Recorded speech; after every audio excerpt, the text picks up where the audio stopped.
Lectura comentada de la Biblia.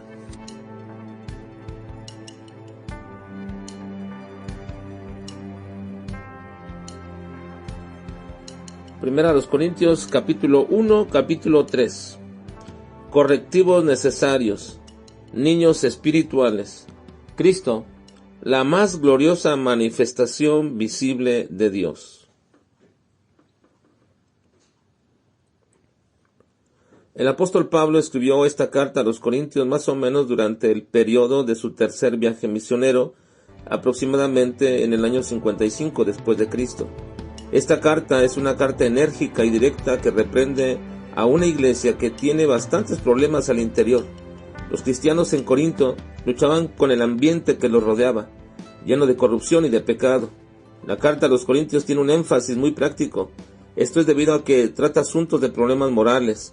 La iglesia de Corinto estaba en una de las ciudades con más degradación moral de su época. Había una expresión griega muy popular en esos tiempos que resumía la fama que tenía Corinto. Ellos llamaban corintianizar o hacer el corintio, que significaba practicar la fornicación o hacer cualquier acto inmoral. La ciudad estaba en un puerto y era un centro comercial con mucha riqueza. Tenía un teatro al aire libre para 20,000 personas y sus juegos deportivos eran muy semejantes a las Olimpiadas. Y el templo de Afrodita tenía 1,000 prostitutas. Así que la religión en Corinto era una mezcla sincretista entre la religión pagana y la prostitución. Era una ciudad inmoral, y esta inmoralidad era tan aceptada como algo común en cualquier área de la vida de un corintio. Y como veremos, parece que también dentro de la iglesia. Y aun cuando era una iglesia que tenía un entendimiento claro de su condición como iglesia de Cristo, luchaban por mantener esa identidad. Había disputas y problemáticas tales como qué hacer en la iglesia con los dones del Espíritu, cómo deberían tratar con los celos y la sexualidad, qué significaba que realmente eran libres en Cristo.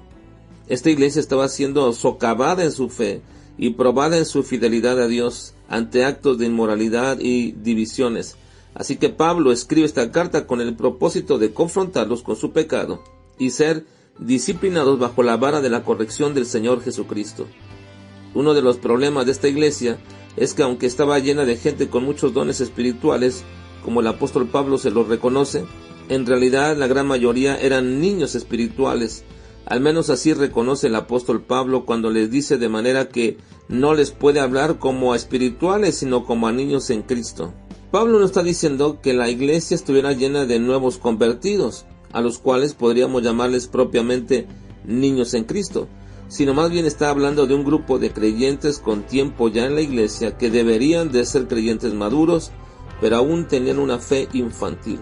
Hay una gran diferencia entre ser niño en Cristo y comportarse infantilmente en Cristo. Cuando un creyente no ha madurado ni crecido como debería, sino que se ha quedado rezagado y manifiesta actitudes inmaduras, decimos que ese creyente tiene una fe infantil, que no es más que un síndrome de creyentes con mucho tiempo en las cosas de Dios, pero que siguen portándose inmaduramente. Varias son las causas, y las iremos viendo en el proceso de la lectura de esta carta. Pero la primera cosa que apunta el apóstol Pablo en estos primeros 3 capítulos es que hay algo que ha hecho que ellos no crezcan como era de esperarse. Y eso es porque han idealizado a los líderes que estuvieron entre ellos. Había una fuerte división dentro de la iglesia, al parecer grupos que se cobijaban bajo el manto de ciertos maestros, pensando así que si ostentaban una procedencia en cuanto a su enseñanza, podrían ser tenidos en mayor estima dentro de la iglesia. Y Pablo les dice que había sido informado que muchos de ellos decían, yo soy de Pablo, otros yo soy de Apolos, y algunos decían yo soy de Cefas, que es Pedro, y los que se creían más espirituales decían, bueno, yo soy de Cristo. Esta actitud de reconocimiento bajo una idealización de líderes no permite que el creyente verdaderamente se sustente en la fe por la palabra y en la dirección del Espíritu Santo. Se confía más en lo que dice tal o cual predicador o teólogo. Incluso hasta llegamos a escuchar cuando se trata en el tiempo actual del entendimiento de alguna parte de la Escritura, que si lo dijo tal persona, entonces es creíble y aceptable. Estas actitudes producen niños espirituales crónicos dentro de la iglesia y no podremos avanzar mientras nos aferremos a tales actitudes divisorias. De ahí que la preocupación de Pablo respecto a algunos asuntos alarmantes que había recibido de algunos informantes identificados como los de Cloé.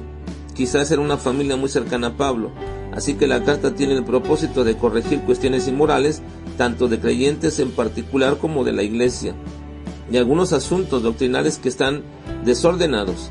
Y veremos en esta carta el fuerte énfasis de honrar a Dios con nuestra forma de vivir, tanto en la iglesia como fuera de ella.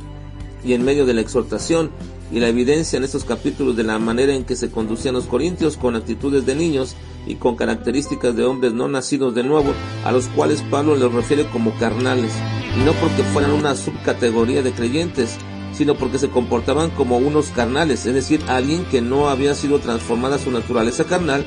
Y todas las veces que Pablo les dice que su comportamiento es como alguien carnal, es la forma recia, fuerte e irónica de decirles que son o que parecen unos inconversos, que se peleaban por la preeminencia entre ellos y que se defendían en su origen o apego a una persona porque pensaban que esto les daría más estima o posición entre ellos. Y Pablo declara una de las verdades más sublimes respecto a Cristo en cuanto a este problema. Él dice: mas para los llamados, así judíos como griegos, Cristo, poder de Dios y sabiduría de Dios. Porque si los judíos buscaban señales, Cristo es el poder de donde emanan esas señales. Y si los griegos buscaban sabiduría, Cristo es la fuente única y verdadera de sabiduría. Pero no deberíamos pensar que Pablo está diciendo que si tú buscas estas cosas, las puedes satisfacer precisamente en Cristo. Por supuesto, Él es la fuente de todo eso, pero esas no son las necesidades que el hombre realmente tiene. Sea judío, griego o gentil, su única y verdadera necesidad es Cristo mismo. Y Pablo les dice: así que ninguno se gloríe en los hombres, porque todo es vuestro, sea Pablo, sea Apolos, sea Cefas, sea el mundo, sea la vida, sea la muerte, sea lo presente, sea lo porvenir, todo es vuestro, y vosotros de Cristo, y Cristo de Dios. Cristo es la manifestación más sublime, excelsa, gloriosa y visible de Dios, pues Él mismo es Dios.